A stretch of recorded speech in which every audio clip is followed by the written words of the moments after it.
సాధారణంగా science fiction genre సినిమాలు, horror సినిమాలు ప్రేక్షకుల్లో ఎక్కువ ఆసక్తి రేకెత్తిస్తూ ఉంటాయి.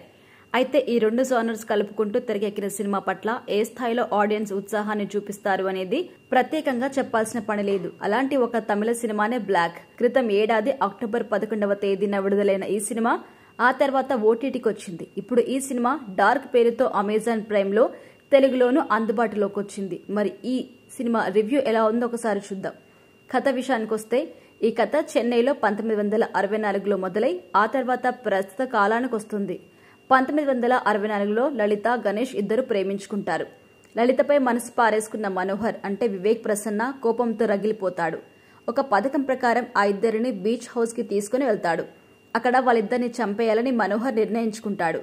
అయితే అతను చంపడానికి ముందే ఆ ఇద్దరు దారుణంగా హత్య చేయబడతారు. దాంతో మనోహర్ నివ్వెరపోతాడు. అప్పట్లో ఆ బీచ్ హౌస్ ఉన్న ప్రదేశంలో ఇప్పుడు ఖరీదైన విల్లాలు కడతారు. వసంత్ అంటే జీవ, అరణ్య అంటే ప్రియా భవానీ శంకర్ ఇద్దరు ఒక విల్లాని కొనుగోలు చేస్తారు. సిటీకి దూరంగా ఉన్న ఆ విల్లాలో 2 రోజుల పాటు సరదాగా గడపడం కోసం వెళ్తారు.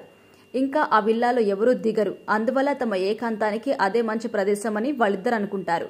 అక్కడికి వెళ్లిన వాళ్ళకి తమను ఎవరో రహస్యంగా గమనిస్తున్నట్టుగా అనిపిస్తుంది. ఆ విల్లాలో వారికి చిత్రమైన అనుభవాలు కూడా ఎదురవుతూ ఉంటాయి. తమ విల్లాకి ఎదురుగా లైన్లోని మరో విల్లాలో లైట్లు వెలుగుతూ ఉండడం చూసి వసంత్, అరణ్య ఆశ్చర్యపోతారు.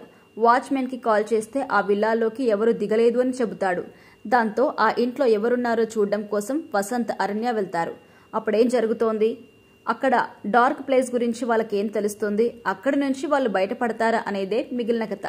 విశ్లేషణ విషయానికొస్తే ఒక ఆంగ్ల సినిమా ఆధారంగా డార్క్ సినిమాను రూపొందించారు. సరదాగా గడపడం కోసం తమ కొత్త విల్లాకు వెళ్లిన భార్యాభర్తలకు ఎలాంటి భయంకరమైన అనుభవాలు ఎదురయ్యాయి అనే కథతో ఈ సినిమా కొనసాగింది.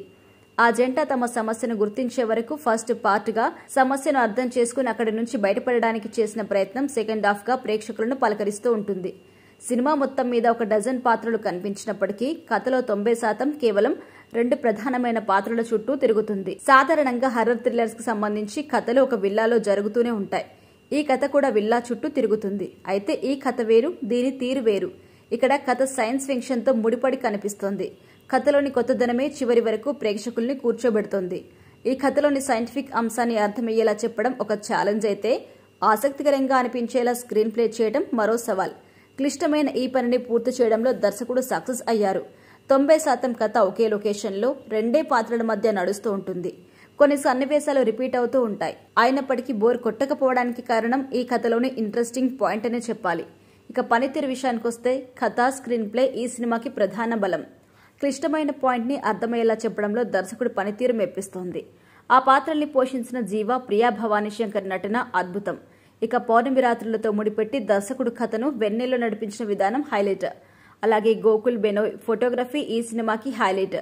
నైట్ ఎఫెక్ట్, వెన్నెల రాత్రులకి సంబంధించిన చిత్రీకరణ మంచి ఫీల్ ని కలిగిస్తోంది. అలాగే శామ్ సిఎస్ అందించిన నేపథ్య సంగీతం కూడా బాగుంది. ఇక ఫైనల్ గా చెప్పాలంటే, సాధారణంగా సైన్స్ ఫిక్షన్ అంశాన్ని టచ్ చేయడం అనగానే ఒక రేంజ్ గ్రాఫిక్స్ ని ప్లాన్ చేస్తూ ఉంటారు. కానీ అసలు గ్రాఫిక్స్ తో పని లేకుండా ఫస్ట్ నుంచి చివరి వరకు ఆడియన్స్ ని కూర్చోబెట్టొచ్చని నిరూపించిన కథ ఇది. కేవలం 5 కోట్లతో నిర్మించిన ఈ సినిమా 50 కోట్లు వసూలు రాబట్టడానికి కారణం ఏంటి అనేది సినిమా చూస్తే మీకే అర్థమవుతోంది.